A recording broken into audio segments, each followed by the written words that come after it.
Vous n'allez pas croire, alors que c'est vrai. Le Nigeria, qui est le géant d'Afrique, le Nigeria, est aujourd'hui en souffrance, pour ne pas dire à l'agonie. Rien ne va au Nigeria au niveau sécuritaire.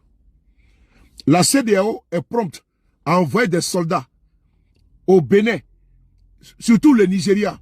Souvenez-vous, dernièrement, il y a eu une tentative de coup d'État au Bénin pour conduire le régime de Patrice Talon.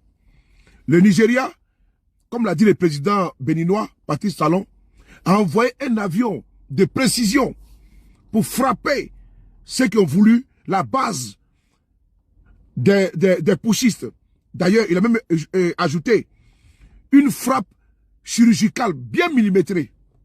Ce sont les propos de Patrice Talon. Il dit que le Nigeria a des avions pour ça. Le Nigeria a même envoyé des soldats qui viennent à peine de rentrer là. Ce mois de février là, ils viennent à peine de rentrer dans leur pays. Des soldats nigériens. Nigérians, pardon.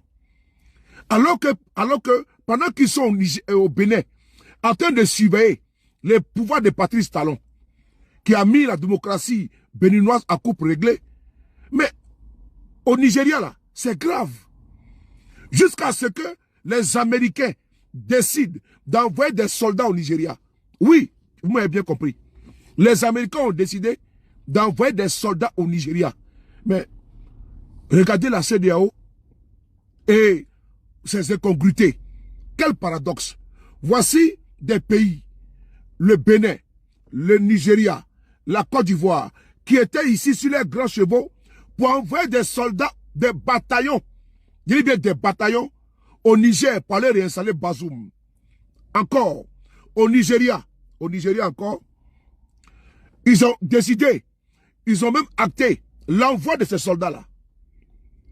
Mais où sont ces bataillons-là qui voulaient aller intervenir au Niger pour installer Bazoum? Pendant que au Nigeria, rien ne va. Il y a également la force en attente de la CEDEAO. Cette force-là, elle est là en attente uniquement pour les coups d'État.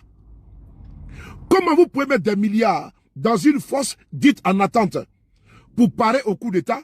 Pendant ce temps, au Nigeria, dans les pays de la CEDEAO, le terrorisme gangrène. Allez-y comprendre ça. Il y a eu 162 Nigérians qui ont perdu la vie à cause des terroristes. Je vais vous lire d'abord ça avant de vous lire l'autre article. Je vous lis cet article-là. Nigeria, une attaque meurtrière fait 162 morts dans le centre-ouest.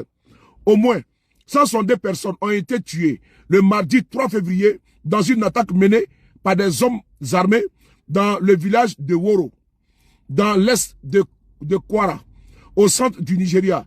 Cette nouvelle violence s'inscrit dans un contexte d'insécurité persistante, marqué par les actions de gangs criminels et de groupes djihadistes, malgré le renforcement des opérations militaires. Avec l'appui des États-Unis, les attaques se poursuivent, les groupes armés se déplaçant d'une région à l'autre pour échapper à l'armée. Vous avez vu? Les États-Unis ont envoyé des soldats pour aller aider l'armée nigériane, mais ils ne peuvent pas. Mais il faut qu'Alassane Ouattara, qui avait voulu envoyer un bataillon au Niger pour aller installer Bazoum, là, il faut que Ouattara puisse envoyer des bataillons au Nigeria. Il faut que également les pays de l'AES, les pays de la CEDEAO, en l'occurrence le Ghana, le Togo, comment on appelle ça, la Guinée-Conakry, la Guinée-Bissau, le Libéria, comment dirais-je, la Côte d'Ivoire. Mais il faut qu'ils envoient des soldats là-bas. La Sierra Leone également. Il faut qu'ils envoient des soldats. C'est les États-Unis qui sont obligés de quitter à des milliers et des milliers de kilomètres pour venir aider le Nigeria.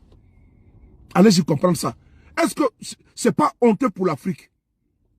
Je dis, est-ce que ce n'est pas honteux pour l'Afrique que des soldats américains viennent aider le pays le plus puissant d'Afrique? Pendant ce temps, les autres pays là sont là. La Côte d'Ivoire est là, d'Alassane Ouattara. Le Bénin est là. Le Ghana est là. Le Togo est là. Le Sénégal est là. Tous les pays de la CEDEAO sont incapables d'envoyer des soldats pour aller aider le Nigeria. Je vais vous lire ici l'article. L'article est là. On va lire ensemble. Les États-Unis ont déclaré avoir déployé une petite équipe de militaires au Nigeria ce mardi pour venir en aide à un pays en proie à la menace djihadiste. Une collaboration militaire renforcée. Ce mardi, chef du commandement, c'est mardi, Monsieur Anderson, chef du commandement des États-Unis pour l'Afrique, Africom, a annoncé le déploiement d'une petite équipe de soldats au Nigeria. Une décision qui vise à soutenir les pays en proie à la menace djihadiste.